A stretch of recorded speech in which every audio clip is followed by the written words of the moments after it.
Hey everyone, Rob here from the Snapcast and bringing you yet another 12 decks of Christmas. This is my second one. This was a fun brew that Alex actually came up with, and I decided to put it to both paper and moto. A couple of you guys watching me stream may have seen me do it. It's called a new Blightsteel. It's a modern deck, and it's kind of built around the shell with a Blood Moon main board, a little bit of red-blue spells, if you will. Mainly being like Dispel, Izzet Charm, Remand, Spell Snare, just your basic counter spells that aren't too mana intensive like Cryptic Command. Then we also got Serum Visions, also for card draw. So the big thing with this deck is Blightsteel Colossus. Now many of you might be wondering, why am I running this card in the deck? Well, it's the blue spell coming in at our 4-drop of Shape Anew. The way Shape Anew reads is target controller of target art, or the controller of target artifact sacrifices it. Then reveals cards from the top of his or her library until he or she reveals an artifact card. Player puts that card onto the battlefield, then shuffles all other cards revealed this way into his or her library. So, Blightsteel Colossus is our only artifact in this. Now, where are the other artifacts coming from? Those with Keen Eyes, you've already seen it. We have Thopter Engineer at 3-drop, which is like our dream curve, if you will. Having Thopter Engineer followed up then by Shape Anew. And Thopter Engineer consists a 1/1 colorless Thopter artifact token. And then as well, artifacts we control have haste. A big downside to Thopter Engineer, it is, it's Bolt. Bolt is easily going to be able to kill this. And then of course we also have Pionk Nalaar to get 2 more artifacts. So if we do end up with only landing the Thopter Engineer and then losing Thopter Engineer to Bolt, or Pionk Nalaar and then losing Pionk to Bolt, that's fine. Alright, the biggest thing is we have that Thopter on the field, and hopefully we'll be able to cast our Shape Anew to get into our Blightsteel. Because for those unfamiliar with Blightsteel, it's an 11/11 with Trample and Infect. It's indestructible. And then, if somehow they get me to sack it, or, through Liliana or some other cards out there, to the slaughter and things like that, then whenever it goes into graveyard, I get to reshuffle it. So I don't lose it. The land base for this, we have 2 Desolate Lighthouse, so good for looting, 4 islands, 4 Misties, and really it can be any blue fetch right here. It's not really concerning. Mountain, and we're running 3 of them. Scalding Tarn, this is where you do want your 4 of when it comes to the 2 pricey fetches. I do have all 8, so that's why I run them. And then you got Steam Vents and you got Sulfur Falls. So those are the big ones there. And of course, with the release of the Blue-Red Fastland, that could see play in here. I haven't tested it yet, so that's why we haven't.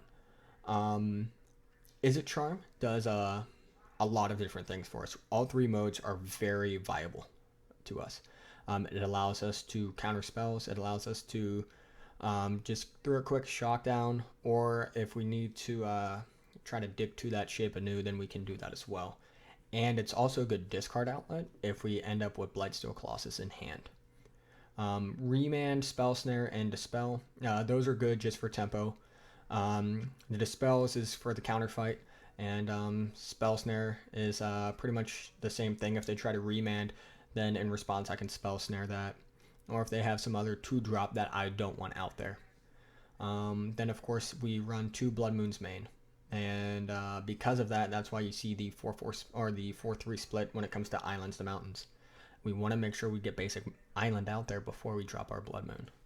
And the other win condition we have in this is, you guys might have already seen, Deceiver Exarch, and then Kiki-Jiki Mirror Breaker. So the slower of the Splinter Twin combos, if Twin was still legal, Twin would be in this instead. I'd be running 4 Deceiver, 4 Splinter Twin, and I'd probably cut down on a Pia and a Thopter Engineer, or probably 2 Pia and Nalaars to make room for the make room for the extra cards that we have. So if we ever seen Unbanning in Splinter Twin, that's where I'm going to throw them. Sideboard is it's kind of all-inclusive here. It's a really good sideboard. I'm sure it needs updated for the current meta we have. We have Ancient Grudges there for artifacts. We don't get the flashback ability on it. Anger of the Gods, that possibly could see more main board action with how aggro Modern has gotten.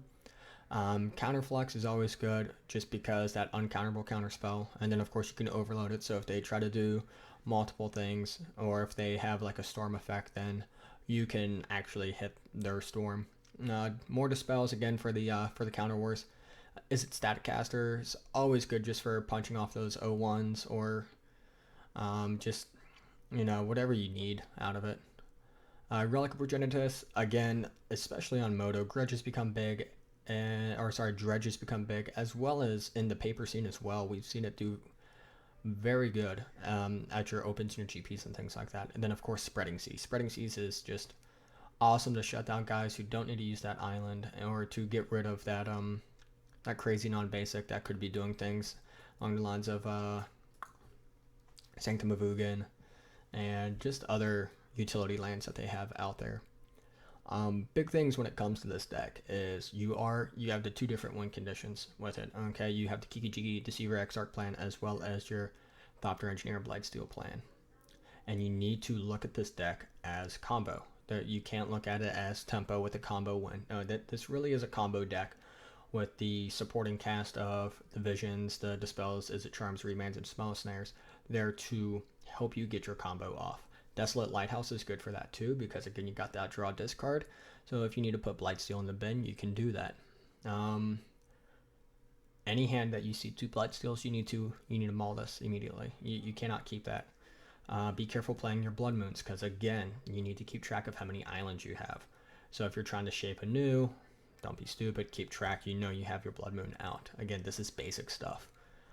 Moving forward with this deck, I like where it's at. Again, pending any major unbans, like what we hear from Wizards could occur.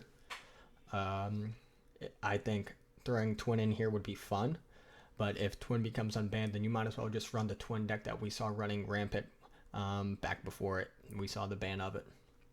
I'm sure there's some other good counter spells and things like that out there, and if you have any suggestions or like that, please let us know down below in the comments, and we'll definitely take that feedback. I enjoy running this on Moto whenever I feel like just running something kind of cheesy, but the deck is fun because people don't expect it.